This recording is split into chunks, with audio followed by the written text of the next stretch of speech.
You're listening to Soundside. I'm Libby Dankman. The Trump administration is changing federal cannabis policy.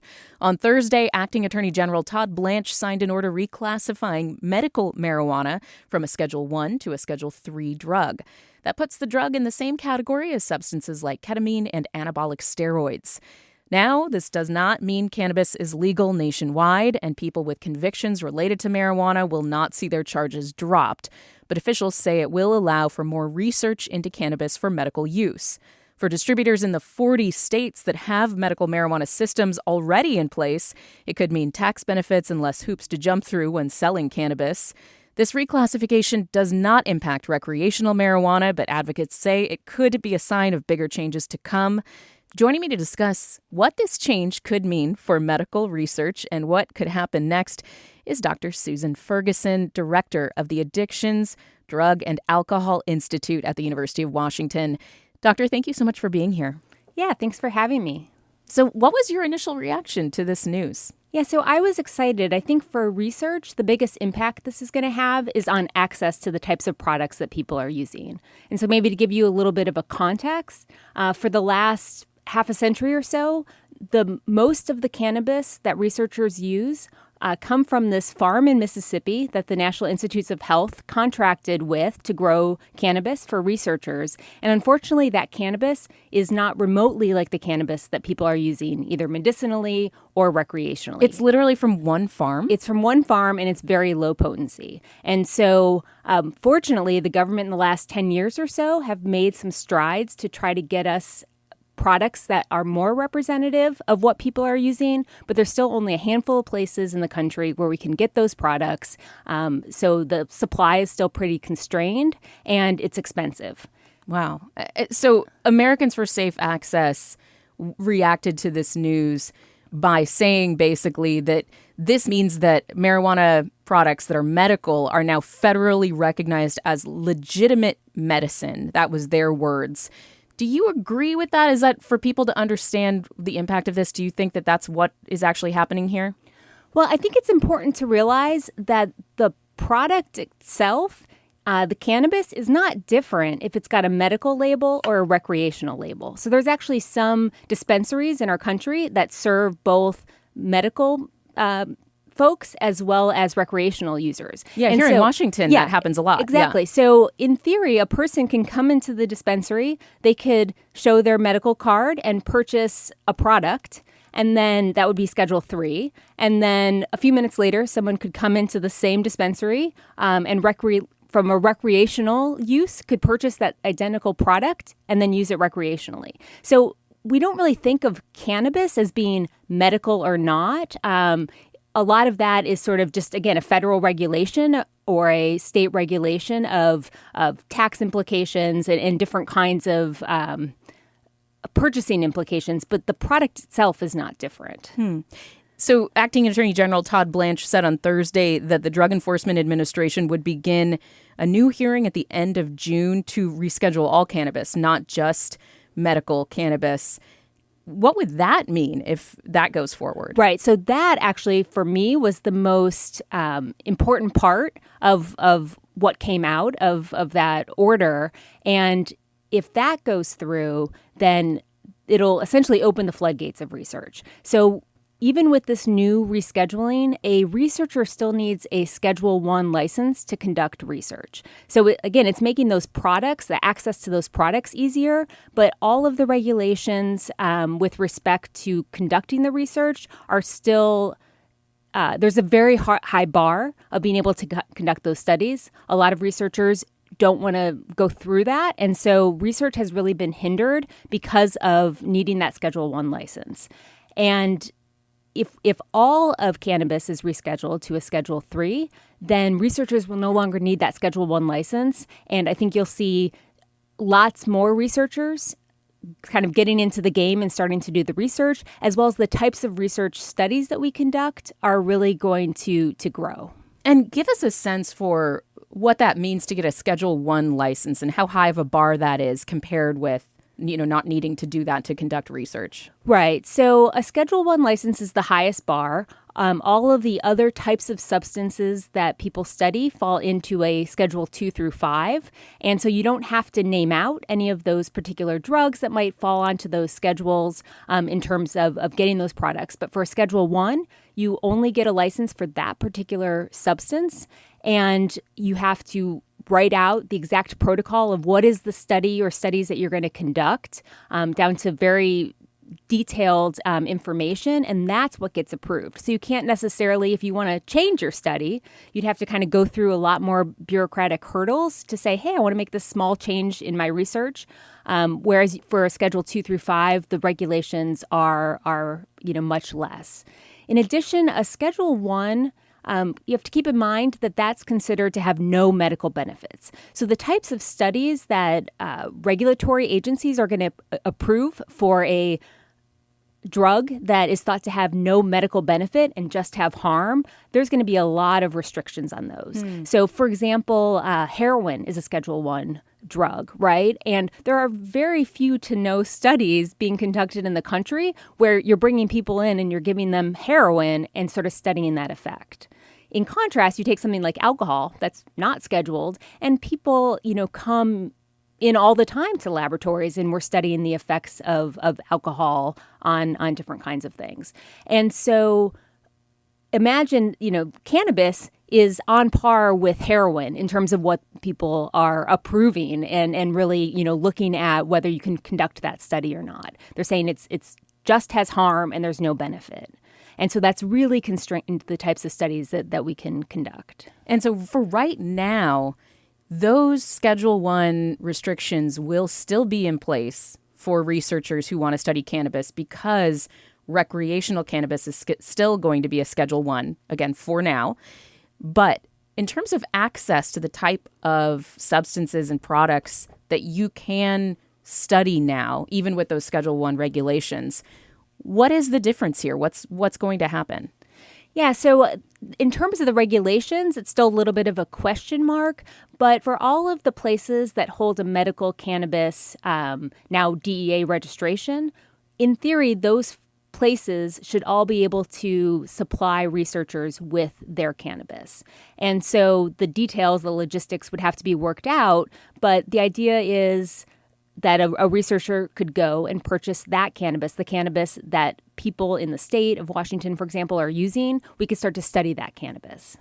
And do you expect that to happen right away, or is there going to be sort of a lag time while you see how this regulatory framework shakes out? Like, is there a risk for researchers going out tomorrow to the local dispensary and purchasing that product? Yeah, so I think it's going to take a number of months before it gets worked out. There was something in the order where Todd Blanche said that researchers wouldn't be targeted for purchasing these products, that they wouldn't have, anything go against their license. And that's a little concerning. That doesn't sound very reassuring. It doesn't. Yeah. You have to keep in mind that federally, it's still not legal. And so it's always been kind of a gray area in terms of what's allowed. We're at the University of Washington. I'm at the University of Washington. And we get a lot of federal dollars, right? So we can't be doing any sort of research that goes against federal guidelines. And so it's a little unclear how it's all going to shake out in terms of, I can't see researchers going out to dispensaries and just saying, hey, I've got a license, I'd like to purchase some product, and then be able to conduct their study with it. I think there's going to need to be some sort of process put in place that's a little more administrative that allows for that. I think that'll take a few months to happen. So what kind of research happens right now at the University of Washington when it comes to cannabis? What are you able to do? What sorts of studies have you been able to do under this Schedule 1 framework? Yeah, so we do a lot of research, from preclinical research to general human studies to clinical trials, right? So the research does span the gambit of the different types of work, but with the exception perhaps of the preclinical side of things, those are the animal models, the cell lines, that sort of thing. A lot of the research is a little bit more indirect. And what I mean by that is that we're doing a lot more surveying of people and their cannabis use patterns and asking them questions and then trying to infer from what we learn from them if that then impacts whatever the variable is that we're studying. And so maybe I could give you an example. You may know that we're seeing an increase in cannabis use among old folks, among the elderly populations. And so we know that cannabis can affect sleep. We know that that could be a good thing or a bad thing, depending on the study. There's shown that it can decrease sleep and shown that it can improve sleep. So we know that elderly populations, they don't sleep as well as the younger folks. And so we might want to know, does cannabis use in these folks disrupt sleep? So right now, what we would do is ask them about their cannabis, ask them about their sleep, but we're not necessarily bringing them into the lab and setting up a sleep study and giving them cannabis and seeing how that affects their sleep, which is sort of a direct, we can almost look at almost a causation, if you will, rather than a correlation. Like you could have a placebo group, you could have a group with an edible and see what actually happens instead of just asking people to self-report. Exactly. So it's a lot more self-report kind of things. There's been some creative studies across the country where people will have their research subjects take their own cannabis, and maybe they're on a Zoom, or sometimes they have these research buses that go out to these people's houses, and people will consume their own products and then come into sort of the research lab or do a Zoom call where we can study their effects. But again, it's very much indirect. Whereas at the University of Washington, we actually have what's called the bar lab, which is a lab that's set up that looks like a bar scenario where we can do alcohol studies, right? And we can bring people into that setting and look at research both for the harms with respect to cannabis. If we had something similar, we could do that for the potential harms of cannabis as well as the potential benefits. It seems really remarkable that we have this substance. Again, 40 states have some type of legalization process where they either have medical or recreational or some combination. People have been using cannabis forever, and yet we still just do not have the type of medically rigorous studies into what this substance does in the body. I mean, can you just talk to me a little bit about that, about those limitations, and then what could change if indeed all cannabis is taken from a Schedule 1 to a Schedule 3? Right. So it is pretty remarkable that we really don't have nearly the amount of information that we should about cannabis. And I tend to think about it in terms of sort of the analogous drug nicotine, which has been legal for ages, and we know a lot about all the different routes of administration, metabolism, so the pharmacology, sort of the basics of what it does to the brain and the body, and then, lots and lots of different kinds of research into its different effects. With cannabis, we know very little even about the different routes of administration and different doses and different, potency levels and that sort of thing. Just the basic pharmacology really hasn't been done just because it is so difficult to conduct those studies that researchers just, don't do it basically. And, don't do some of those basic studies. If they're going to make the effort with the Schedule 1, they want to do maybe what we would call the more exciting research to really look at, is this going to have some sort of medical benefit, or what is this going to do? They don't want to do some of those just basic... The mundane stuff. Mundane stuff, exactly. And so those are the kinds of studies that we really need to do. We're seeing, extraordinary numbers of folks that are using this drug both medicinally but also recreationally. And so from my perspective, I think we really need to give them scientific, evidence-based information about what this drug that they're taking is going to do. And, I'm all for letting them make their own decisions about whether they want to use the substance, but we can certainly inform them about, our different routes, maybe safer. Why would high-potency cannabis be potentially harmful? All of those kinds of things so that they can make informed decisions about what they're using. There is pushback to the rescheduling of marijuana, of course. Last week, the political organization Smart Approaches to Marijuana released a statement condemning the move by the Trump administration. So that group argues in part that by making cannabis a Schedule 3 drug without having research into its addiction impacts, that it's basically just giving the cannabis industry an unsafe pass to sell this addictive product, what they call an addictive product, to more people. What do you think about that statement? I mean, from what I'm hearing from you, like we just need more information overall, the good or the bad, whatever comes from it. But what's your response to smart approaches to marijuana's statement there? I don't think the rescheduling is going to have a huge impact on that. I don't think the general public probably necessarily appreciates a Schedule 1 versus a Schedule 3 drug and thinking about that when they go out to their recreational store and purchase cannabis. I think the state legalization of cannabis does have the perception that it must be safe. I think that, we've done studies actually at ADAI looking at public perception as legalization has happened. And there's definitely a belief out there now that if they've legalized it, it must be okay. Yeah, exactly. So that alone definitely drives public perception. And that's where the research is so important, right? And you can kind of see that, I think, with alcohol. So there was definitely public perception that alcohol, well, it's legal. It must be pretty safe. But as we do more studies and get more information out there, we're kind of realizing that even a little bit of alcohol isn't so safe. And we're starting to message that now, right? And get the evidence-based studies out to folks, not just people's beliefs, but really, scientific studies supporting those beliefs. And so I think the same thing needs to be done with cannabis. We need to be able to study those substances that people are actually using, right? The level of THC that are in those substances, the potency, those types of products, and look exactly at what their effects are on people. I think it's also important to keep in mind that even with cannabis, like any other substance, only a subset of people that use that substance are going to develop a cannabis use disorder, are going to have a problem with addiction. And so absolutely, that's one of the areas that we need to research. We need to understand not only why are certain people vulnerable to developing a cannabis use disorder, but what would the potential treatments be? How can we help those individuals?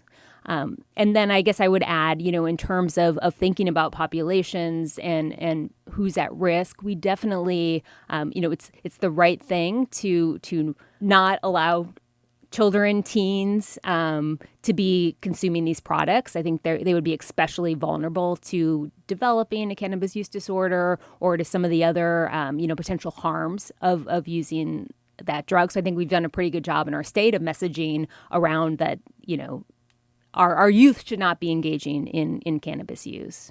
Is there going to be a way to look into, especially for youth, addiction and brain development issues, things like that? Or is that still going to be pretty limited because, you can't really do an ethical study with kids, right? This is going to have to be anecdotal, things where patients are presenting or study subjects are presenting symptoms, right? Right, absolutely. We're definitely not going to be doing those studies in people. However, that's where preclinical research is so important because we can study the impacts on brain development in using animal models to study that. And so that's a lot of the work that we've had around all the other substances, right, in terms of brain development. It's all in the preclinical research space. We've kind of touched on the issue of addiction and the potential negative effects of marijuana use that more medical research could illuminate. What about some of the potential positive effects that you might want to look into more in order to, get some factual basis for? Like, are there, any exciting areas of research when it comes to the potential benefits of marijuana? Yeah, so for me, probably the biggest area that I'm very interested in, especially from an addiction background, is thinking about the potential use of cannabis for pain. And the reason for that is right now, we really only use opioids as sort of our go-to source for pain management. Opioids are really good for acute pain. If you get in a car accident and need to go to the ER, they'll give you an opioid, and that's going to work really well for your pain.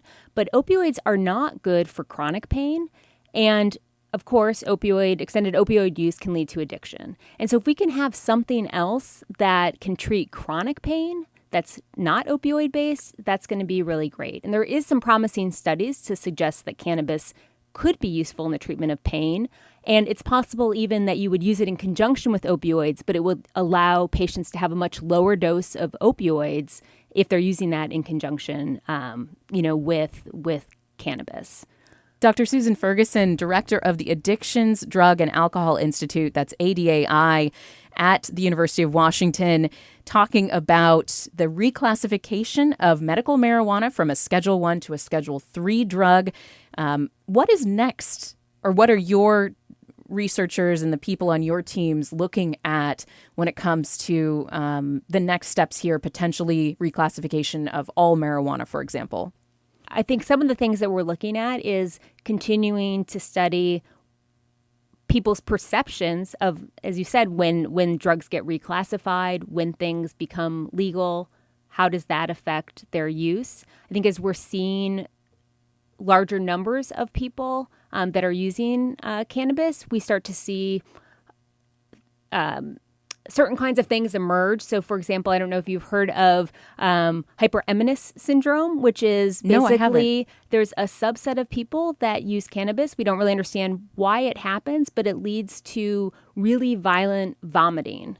And I have heard of this. Yes. Yeah. Mm-hmm. And it's been interesting because we're now starting to see a fair number of people that are presenting with this syndrome, and they don't really believe that it's the cannabis that's causing it. And a lot of the doctors actually hadn't really heard of this syndrome and didn't really understand it. And so again, us as researchers are starting to educate the public and, the clinicians that, yes, this is a real thing. It could have something to do with cannabis actually acting locally within the gut. So it might not just be, a brain thing, but more of a body reaction that happens over time. So it's some of those kinds of things that emerge when you start to see, see a large population of people that are engaging in repeated use of any kind of substance, right, start to emerge. So I think we need to keep an eye on those things. High potency cannabis is a topic that, has been on the forefront of our minds because people get really good at making products and they get really creative with the types of products that they can put out there in the market. And so you get these different, not just the cannabis cigarettes, but you get lots of different methods that lead to these very, very high potency products. And we need to understand, that's not the cannabis of the 60s remotely. And so we need to understand what the impacts of those kinds of products are. And then where I think is going to be really exciting is to understand, as we understand more of the basic biology. So keeping in mind that cannabis acts on the endocannabinoid system in the brain. So we have natural cannabis that's released that acts at all different brain areas to regulate kind of general brain function. So one of the effects that cannabis can have in the brain is to help with inflammation. And we're learning more and more about lots of diseases that we didn't historically think of as diseases of inflammation, that they actually have this component. So Alzheimer's disease is a great example. People now are thinking that it's this inflammation of the brain that happens that can lead to that. So could it be that maybe, cannabis could help with Alzheimer's disease? That's kind of exciting. Wow. What autoimmune diseases, things like that? Exactly. That's fascinating. Dr. Ferguson, thank you so much for being here. I really appreciate it. Dr. Susan Ferguson with the University of Washington. She's the director of the Addictions, Drug, and Alcohol Institute. Really appreciate it, and I can't wait to talk more, especially as we see how the Trump administration approaches the wider potential reclassification of cannabis. Thank you. Yeah, thank you. Thanks for listening to Soundside. Don't forget you can listen live on KUOW 94.9 FM Seattle at noon and 8 p.m. Monday through Thursday, or anytime online at KUOW.org or on your favorite podcast app.